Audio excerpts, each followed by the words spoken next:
Oh, it's been a while. Paimon called it. Tone deaf bard drinking as usual. Put your drink down and get your game face on. We've got some important questions for you, mister. Okay. So, what do you make of it?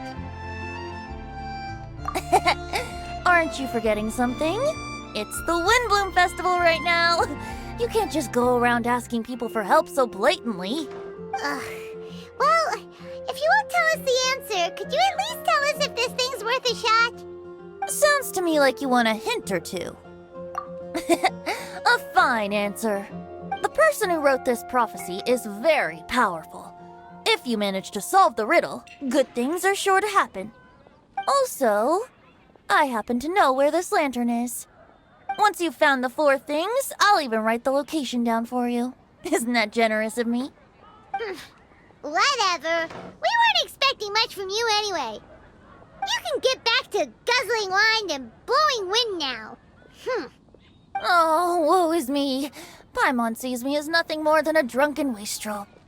There are actually a great many things that we bards are required to do. It just happens that enjoying life is the most important one. Once this is over, would you like to join me for a drink? You know, a favor for a favor.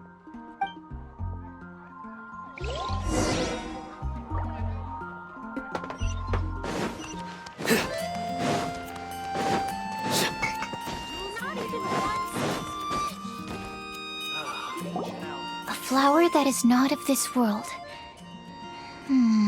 Not of this world. Sucrose! We've got some good news and some bad news. Which would you like to hear first?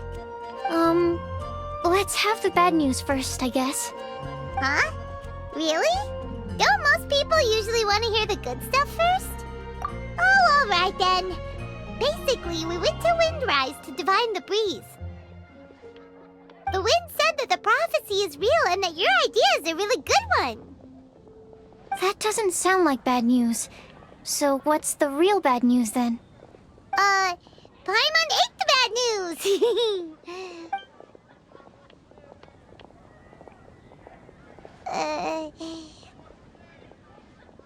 Blame Sino! If it's not funny, then it's his fault! It's fine. Well, that puts my mind at rest. Now, back to the other issue I've been mulling over. I was thinking about the flower that is not of this world. It could mean a human-cultivated variety that doesn't occur in nature. But that's basically claiming that it doesn't come from this world in the first place, when actually it's just a variant of an existing breed. So, the initial question is, can the flower's origins be traced back to a natural organism? If so, it cannot be correctly described as not of this world. But then, supposing we identified something outside of that category, whose job would it be to decide whether it belongs in this world or not? Then the question becomes, do of this world and from this world mean the same thing? Or is it deeper than that? Whoa, slow down! Paimon's head is already starting to spin! Okay, I did have one other line of thought as well. What about a flower created using alchemy? Would that be not of this world? Albedo may know the answer, but asking him right away would be like asking the teacher for the answers to your exam paper. It would render our search for the truth meaningless. I'd rather try and figure this out for myself. Could it be the Windblume? Oh, now that you mention it, that's definitely a possibility. The Windblume doesn't refer to a specific flower. Everyone defines what it means for themselves. In which case, the Windblume doesn't exist in reality. This does seem like a promising direction. I've made a note. Okay, I better go read up on this. Yay! Paimon was actually useful this time! Guess we have that sweet madame to thank, huh? I'll need some time to prepare. Could we meet up here in, say, 2 days' time? Sure thing! In the meantime, we'll also think about the other 3 riddles in the prophecy. But, since we're really going for this now, shouldn't we say something to Kale about it? I originally wanted to leave it as a surprise for her. And I also didn't want to get her hopes up over nothing. But you're right, Paimon. I'll need to be careful how I word it. But I'll try to find some time over the next couple days to mention it to her. Alright, thanks so much.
Today's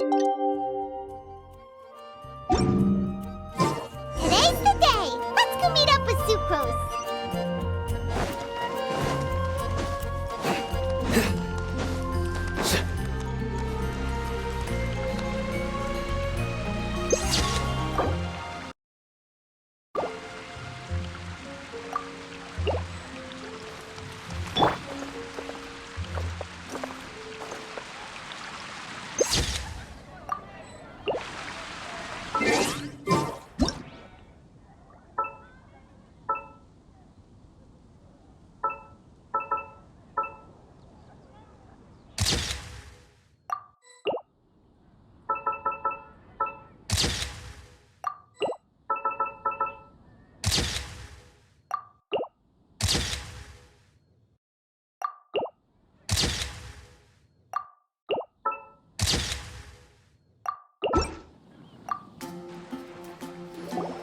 Sucrose, we're here! Oh, Traveler, Paimon. I only just arrived myself, so I'm still getting ready. Ah, and Kale just passed by a moment ago. She said she had some things to sort out at the inn where she's staying, but she'll meet up with us when she's done. Apparently, Tainari and Sino both went out, but she stayed behind because she wanted to help us. Not too bad. After reviewing it again with fresh eyes, I came up with a new theory which seems to hold some water. I'll attempt to explain it as simply as I can. I believe that each of the 4 things in the prophecy refers to a different field of knowledge. So, in a way, the prophecy is a test of the reader's intelligence. But it's unlikely for any one person to have expertise in all these different areas. So I suggest that we seek out one expert from each and get their opinion. Also, in 2 out of the 4 areas, the prophecy seems to want us to find specific people. It may even turn out that the people themselves are the answers. So it sounds like we should put our heads together and list out the people who can help us. Exactly. I think we can go through each riddle in turn and generate 4 groups of names to match the 4 questions. Alright, then let's start from group 1. The first riddle was, a flower that is not of this world. Personally, I would still go with Albedo for this one. Alchemy is the most likely to have to do with otherworldly things, and he is by far the leading expert in this regard. Exactly! Exactly! You're the creator of the Tetratanic sweet flower. Who knows? Maybe that's the flower we're looking for. Huh? You really think so? Oh, but what about Tainari? He's a forest watcher and knows all about plants. If it's a flower we're looking for, maybe he's the man for the job. All right, I'll add him to the list as well. On to Group 2. This subject is a guide who will never get lost. That's kind of abstract. Does it just mean someone who never loses their way? Wait, but they have to be able to guide others too, so it's not quite as simple as that.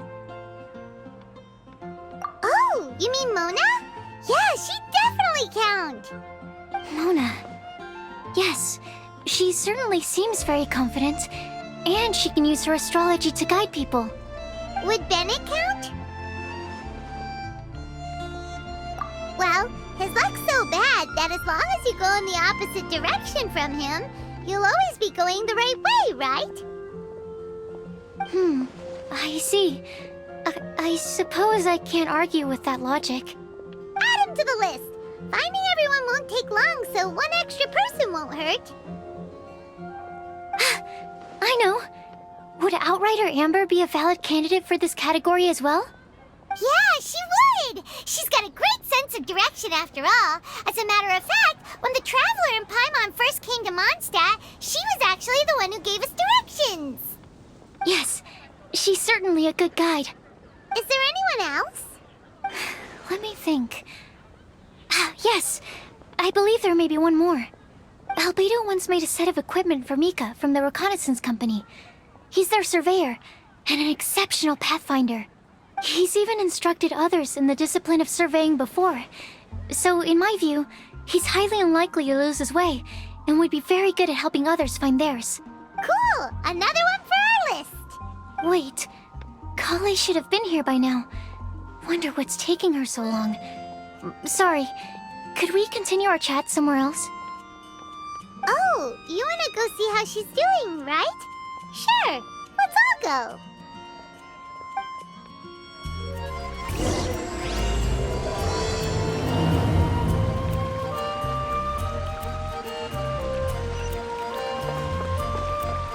Time to go. Yeah.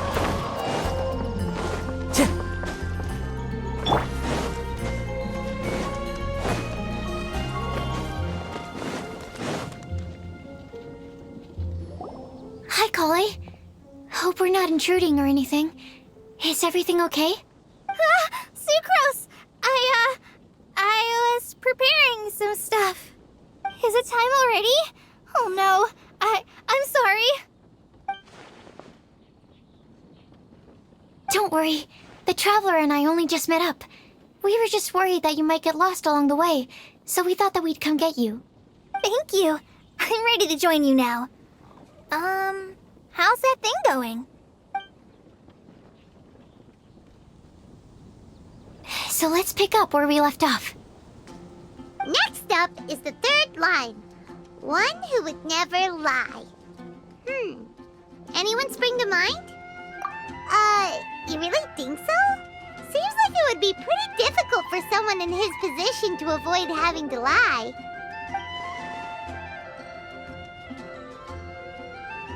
Then what about Kaya? He's the cavalry captain and a rather popular figure, but... You think there's something fishy about him too, huh? Yeah, he's definitely a sneaky one. Bet he lies all the time. I can't help but agree with you there. There's the tone-deaf bard. But on second thought, he wouldn't qualify either. He talks way too much nonsense. Is there anyone else for missing? Acting Grandmaster Jean? She has a good name in that regard. But from what I know, she sometimes covers up the truth out of concern for those around her. For example, when Lisa loses track of time in the library and misses her patrol shift, Jean will come up with some excuse, like Lisa's ill today. Also, she sometimes makes up stories to get Klee to behave, like the one about the big monster that comes to catch naughty kids who don't go to bed on time. Do you think that rules her out? White lies are still lies, but do we really have to reject her because of some harmless fibs? It's not like she had evil intentions. No, we're the ones being strict. Rosaria doesn't strike me as the type of person to lie. Oh, Kale, you probably haven't met her yet, have you? She's a sister from the church who looks, a little scary and not very sociable. She stopped by the alchemy bench once, a long time ago, and asked me about Albedo. I thought maybe she was trying to find him, for work or something. But when I asked, she just said that she was curious about him because he was so intelligent, and wanted to talk to his assistant to find out what he was like. A lot of people might have given a more tactful justification, but I could see in her face that she wasn't trying to hide anything. She was just very direct and straightforward. That's why I don't think of her as the lying type. Rosaria doesn't look like the sort of person you'd want to get into a fight with. Maybe she just fights her way out of situations that some people might lie to get out of. I can definitely see that. I've also heard the other sisters say that Rosaria doesn't even make excuses when she skips choir. She just doesn't show up. She's a tough cookie, huh? Let's put her name down. In that case, I think Sino fits in this list too. True. Lying's probably more trouble than it's worth for someone like him. Kinda like with Rosaria. Oh, and Paimon also nominates Razor. Bet he couldn't lie to save his life. I've also got someone else in mind.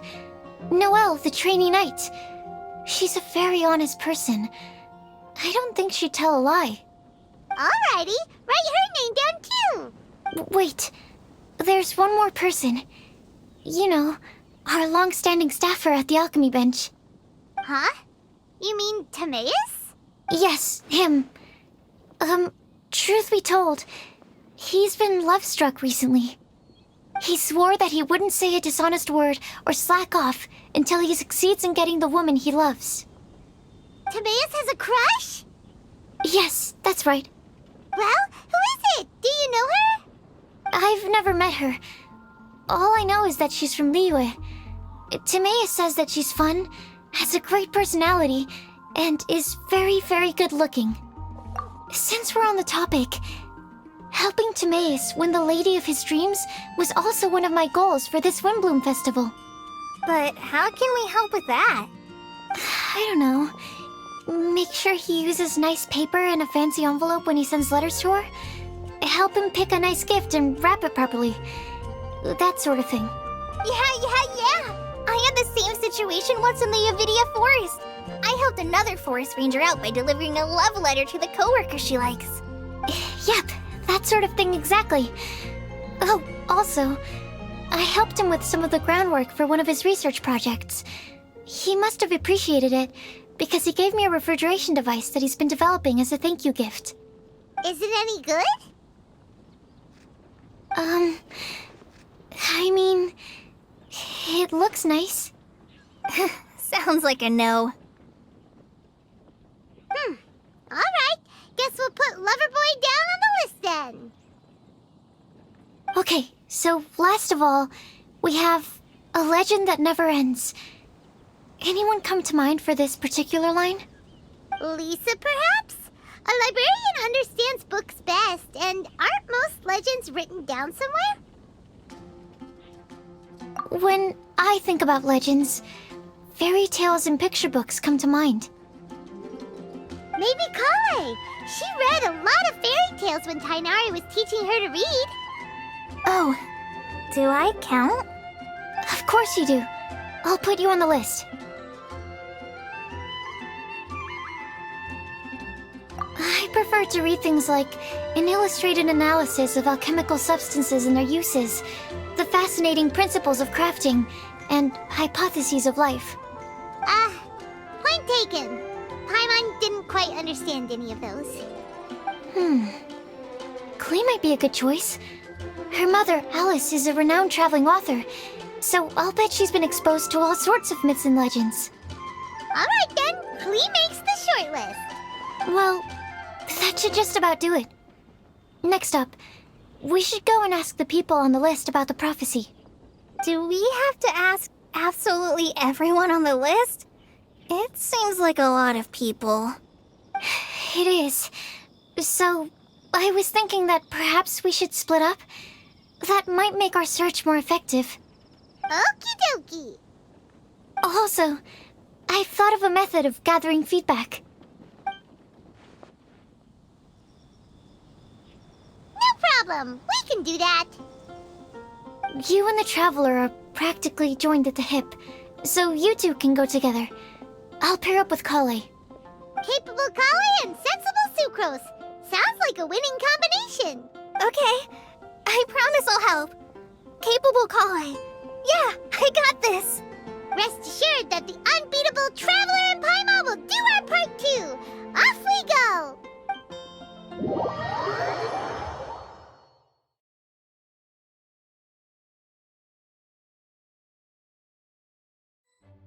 I plan on starting from the person with the most defined stronghold. So let's go to the library. Lisa should be there. Stronghold. That's an, interesting word to use. Maybe Den? No, that's even worse. How about layer?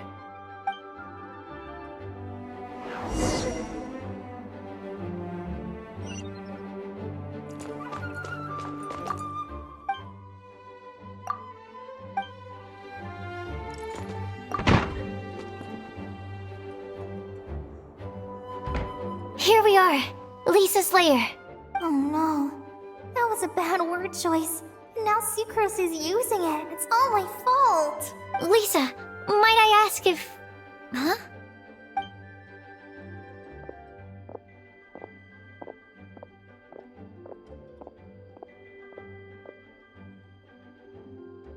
Sucrose. Kale. What are you doing here? I can only sucrose that they were Kale-ing on someone. At least that's as far as I know. Oh, please, just stop it with these puns.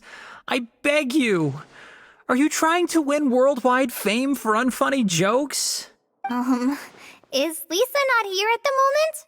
Surprising, isn't it? She went out.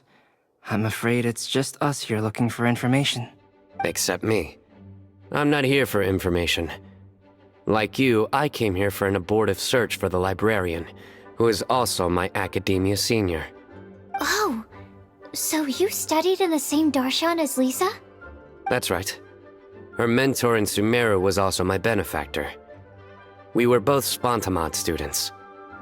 Wow, that's cool. But wait, we're getting sidetracked. We came here to look for some information. Kale and I are investigating a prophecy, and we were hoping you all might be able to help. Oh? What sort of prophecy?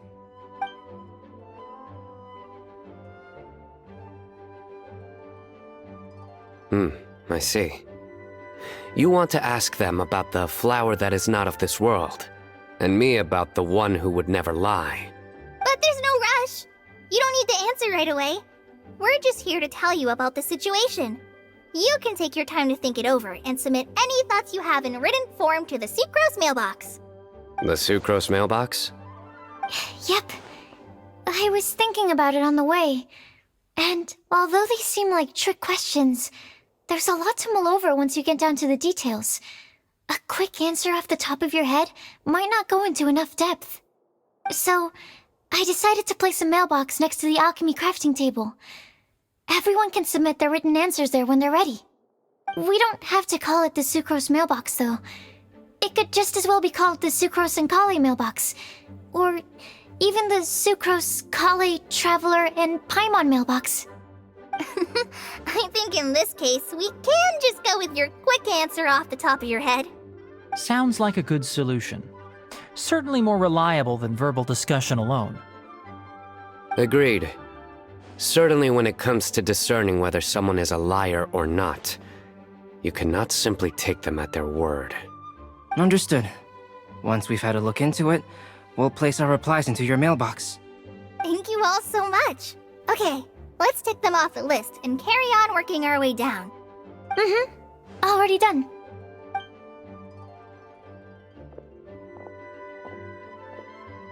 – I'm pleasantly surprised to see those two introverts getting along so well. Do you get the feeling that Kale's return to Mondstadt has emboldened her more contrarian side? Yes, I'd noticed that too. Traveling and meeting old friends are both good for the body and soul.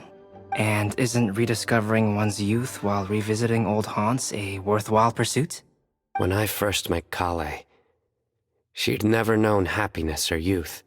But things are different now.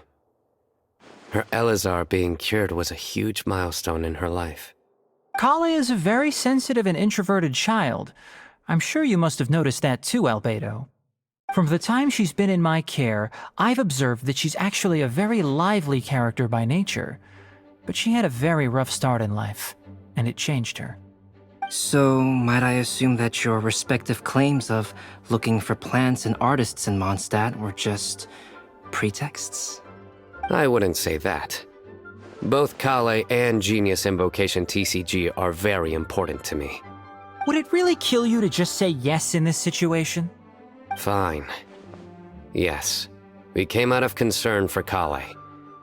She's been back to Mondstadt of her own accord several times, but it has led to no significant improvement in her mood.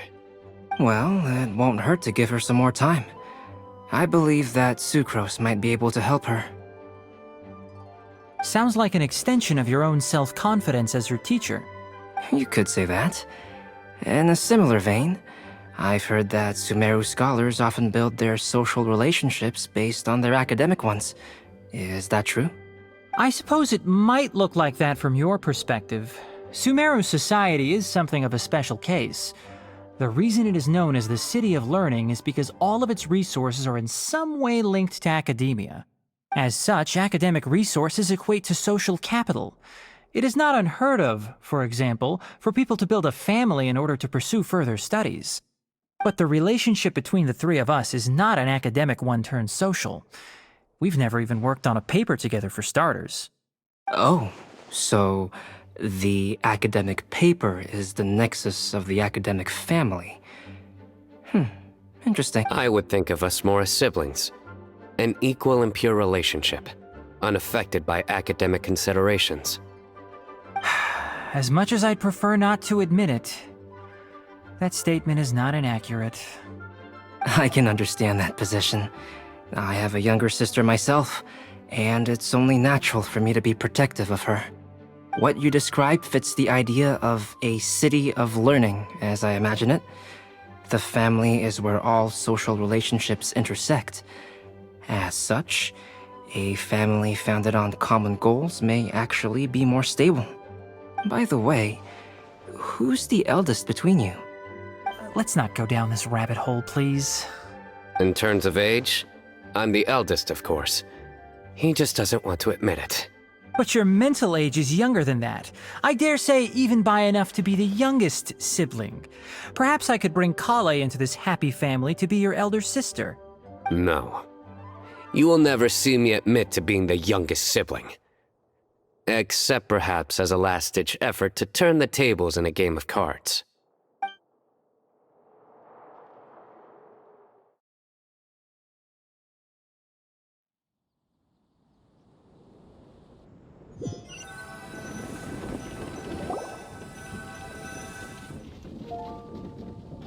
Guess we'll leave Kale and Sucrose to it. Fingers crossed all goes well for them. Now then, where should we go first? Let's try our luck at the bulletin board, shall we? A lot of people tend to show up there at some point in the day. Maybe we'll get lucky.